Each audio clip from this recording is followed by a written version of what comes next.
My name is Elijah Kahlenberg. I am a Jewish American, and I am the president and founder of ATIDNA International. My name is Jadd Hashem.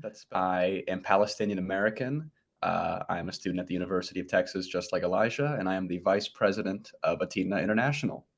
First, I want to say thank you. Thank you, not just for joining us, but I want to say thank you for what you've done. Because right now, when we look across the landscape of this country, there are explosive protests taking place all over the place because of the conflict that's taking place in Gaza.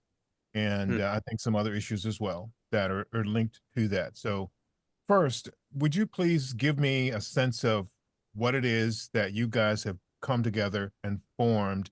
Tell me about the organization. Sure. Before we explain what ATIDNA does, it's important to explain what the name ATIDNA actually means. So ATIDNA combines the Hebrew word atid for future with the Arabic suffix na for our, and when you put those two together, it means our future. And we have two basic goals, and we've been doing these for the past 2 years. The first goal is to solidify through peace events on college campuses that Jews and Arabs are cousins, we're one family, and we're not inherent enemies. And our second goal is to bring together both peoples to have a dialogue about anything and everything pertaining to Israel and Palestine. People have a range of views, Zionist, anti-Zionist, post-Zionist. You're all welcome in this space. But these conversations are also to get to know the quote-unquote other. We're the only space on a college campus dedicated for free and open conversations between our two communities on this issue. And we think it's more important now than ever. All right. So, Jed, I think, give me your view on the work you're doing and why it's important. Absolutely. So as I mentioned, I'm Palestinian American. My father was born in the West Bank in Nablus in 1966 and lived there for nearly the first 20 years of his life. Growing up as Palestinian, you hear all about the Palestinian story. You hear about our people and the struggles that we have faced. Palestinians, as we know, have been under occupation, particularly in the West Bank, since at least 1967. And because of that, there has been a stark contrast between ways of life for Palestinians and Israelis. But my dad always taught me, he said, you know, growing up in these conditions, and my dad actually went to prison at age 16 for throwing stones at an Israeli tank that came to take his home. But he always told me, he said, you know, it's never about going towards violence. It's about going towards humanity. Because at the end of the day, what I was taught is that all human beings, Palestinian, Israeli, Jewish, or Arab, deserve to live in the land together, and that we deserve to be all human beings, and that the only way to heal is through touching each other's hearts. It's not through sending arms, and it's not through hurting one another and throwing insults. I met Elijah about a year ago, actually, in the spring of 2023, and we continued to talk over the summer of last year. At that time, Elijah had already founded ATIDNA in the fall of 22, I believe. And he talked to me knowing that I was Palestinian and I knew that he was Jewish. And we closely formed a friendship that saw our aspirations very much be the same, which was that we wanted to see both people come together and have civil dialogue and have a mutual understanding. We say all the time that at ATIDNA, one thing that many people do understand is they get their own connection to the land. They understand about their people, but there's a lack of understanding about the other, quote unquote. And what we end up seeing is tribalism. As much as I do support some forms of protest and some forms I don't support, we believe the most effective way to bring people together for peace, liberation, human rights for all people in denouncing terrorism is through a mutual understanding, through dialogue. At the end of the day, I support ATIDNA because we are a free speech organization made up of people from all backgrounds, particularly Arab and Jewish. But in the work that we do, we bring people together to tell their family stories. We have people understand what happened in 1948, what happened during the Oslo Accords, what's happening now, what solution do you want? Right. And through that conversation, it's about taking out what you can, learning, understanding, educating yourself, and showing that our peoples are much more similar than we are different. And that's why I'm proud of the work that ATIDNA does. Okay, 100%. break down a few things. Elijah, why is what you're doing so important right now at this very moment? I would say in this very moment, the United States of America cannot fathom that our two peoples can coexist in a civil and joint space. By having ATIDNA simply exist, it sends a message that our two peoples are able to mutually recognize each other's traumas, our aspirations, our identities, and that at this point is unfathomable for many people. They see what's happening in the media. They say these two people are in an utter cycle of conflict. But by having ATIDNA exist, to have it broadcast to the masses, to show that we're coming together for dialogue, mutual understanding, mutual recognition, and simply having a sense of dignity for the quote unquote other, that really breaks down a world of hate for many people. They say that this work is possible and needs to be championed at the highest stages. And just for our audience who may not, excuse me, be able to see, can you identify, just say who you are when you start to speak, because I'm talking to two of you. Sure. What is your message right now to those folks that are kind of going at it on college campuses right now, like what happened at UCLA last night and what's going on in some other places today? What's your message to them today? Yeah, I'll start, and I know Jadd definitely has some thoughts on this. I'm Elijah Kahlenberg, by the way, the president and founder of ATIDNA International. My message would be that both populations have a very tense and polarized relationship on campus. And the way we break this cycle is understanding the other. Because as Jadd just mentioned, when you begin to understand the other, you understand that your aspirations, your identity, your culture, none of it conflicts. In fact, not only does it not conflict, but you're more similar to that quote unquote other than you are different. Really, we're not others, we're brothers. And so when you can have joint engagement in a civil space, you begin to break down all the hate, right? That's how you see tension being broken down on college campuses, by our peoples coming together in these spaces for dialogue, for peace events, all the above. And at the end of the day, right, I'm Jewish, and I firmly say I love my Palestinian brothers and sisters. I consider them part of my family. And when you can have that relationship with someone, it breaks down any previous dehumanization you have. And it works both ways. So at the end of the day, that's why I think this work is more important now than ever. And I'll continue that. This is Jadd Hashem, the vice president of ATIDNA. We've all seen images of Israelis and Palestinian students, for example, right next to each other, clashing, flags in their hands, yelling. Everything seems so tense. What I believe fundamentally, as I've said before, is our aspirations should not decline one another. We are not mutually exclusive. I believe in denouncing all forms of terrorism, whether it be actual violence or occupation, for example. I believe that both peoples need to understand that while there's different work needing to be done by both sides, our aspirations should not conflict, because at the end of the day, to change people's minds, if you really have hate in your heart, I feel the most productive way is sitting down with them and letting them hear your story. Many Israelis have never spoken to a Palestinian, and vice versa. When that happens, you can't help but become tribal about your people. And I have felt that as I talked to more Jewish and Israeli students, I became more aware, not just of their identity, but also of my own identity, frankly, because of how similar we are. And so, as I've said, I do, of course, encourage people to peacefully protest as they wish. But I also think that there's more productive work to be done than just yelling and having slogans. I think there's better work to be done by talking to one another and understanding that if we both recognize each other as human beings and we believe in human rights, we can make this work and we can have a conversation. And the goal here is to grow ATIDNA as much as possible to other universities to show that students are willing to make this work happen. And I know you guys are based at UT in Austin, Texas. And that is just one of probably dozens of schools around the country right now that are in very tense moments. What's your message to the administrators or the people, you know, that are running these schools right now? So to give a brief context of what's been happening at UT over the past few days, to answer your question, UT had a different style of protest last Wednesday than we saw around the country. Many campuses were setting up encampments, but at UT, there was a protest, but it was not an encampment. It was a civil sit-in on the UT lawn. And something very horrendous, I think all students can agree from any political walk of life. It was the suppression of those students and their voice, their First Amendment rights. The Texas governor, Greg Abbott, called in the National Guard, state troopers before the protest even happened in order to essentially disrupt them, to prevent them from utilizing their First Amendment liberties. And UT since then has been pretty chaotic. And my message to the administration is you have to let any voice, whether it be Zionist, anti-Zionist, have the right to champion their community, their cause, their aspirations on campus.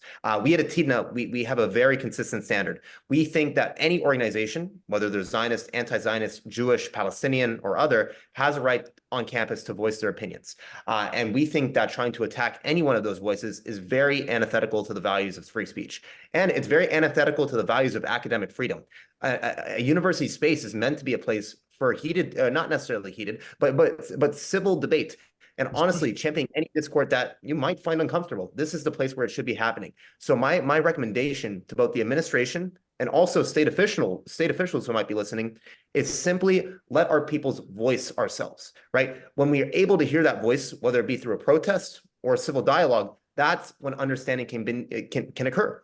You're able to, quote unquote, hear the other. And we also think that protest and dialogue can also coexist, right? You can be out there in the streets championing your people's causes, but you can also be in a civil space talking with the other. And so I hope the administration tries to to elevate all forms of speech, all forms of free speech, as long as it's done in a civil and peaceful manner.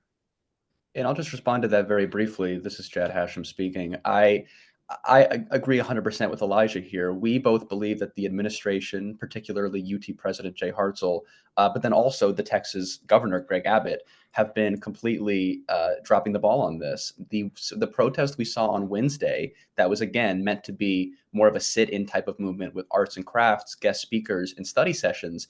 Before protests had even begun, state troopers were on the ground at UT. And within the first few minutes when troopers came in, the very head of the Palestine Solidarity Committee named Amr told the crowd, "Thank you guys for coming, but we need to disperse. We need to go." Immediately, he was arrested, taken in by police. And this is what we saw. We saw somewhere over 50 students arrested and thrown into the Travis County jail. Thankfully, all of them were released. But these were students who, of course, were not trying to set up encampments or were not trying to pose any violence.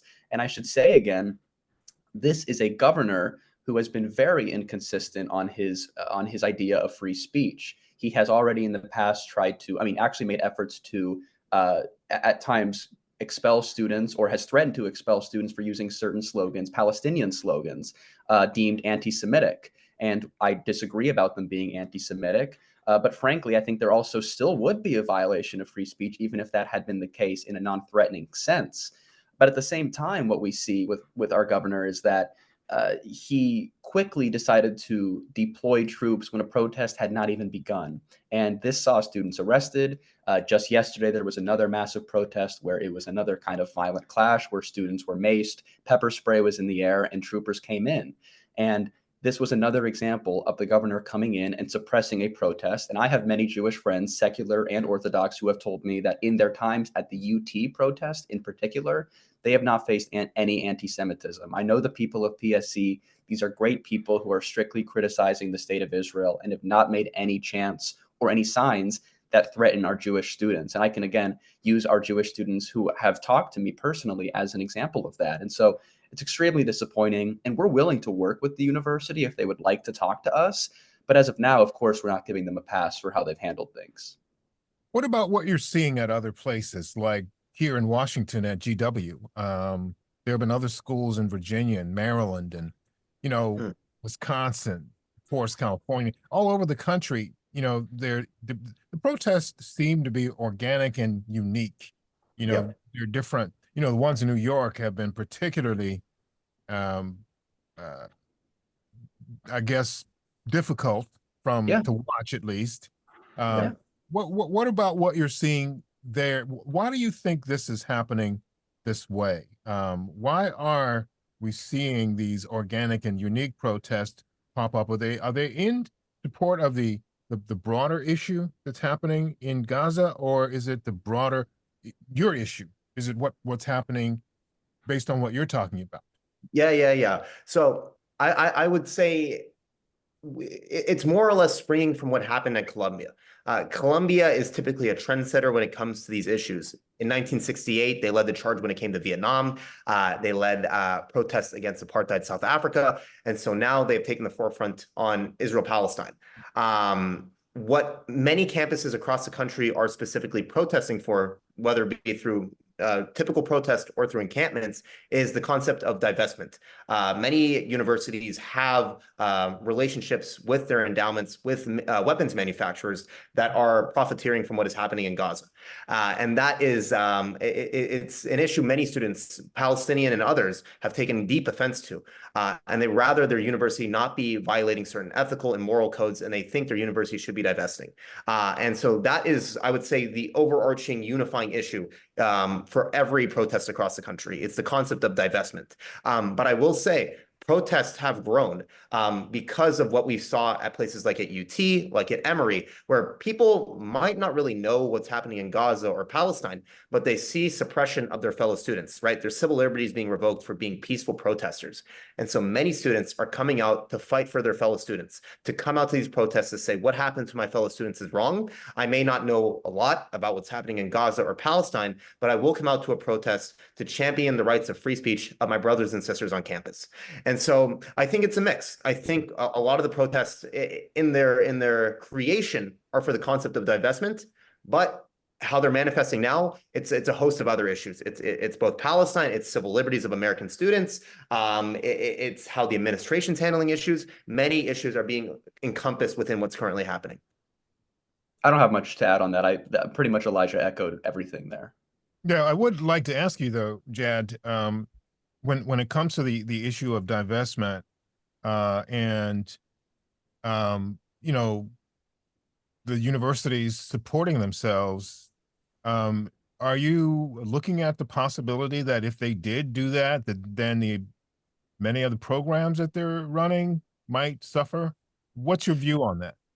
So I have personally been a big supporter of the boycott, divestments, and sanctions movement on a lot of organizations that have collaborated with what's been happening in Israel, for example, and in particular with our university, since we have connections to organizations like Boeing or Lockheed Martin.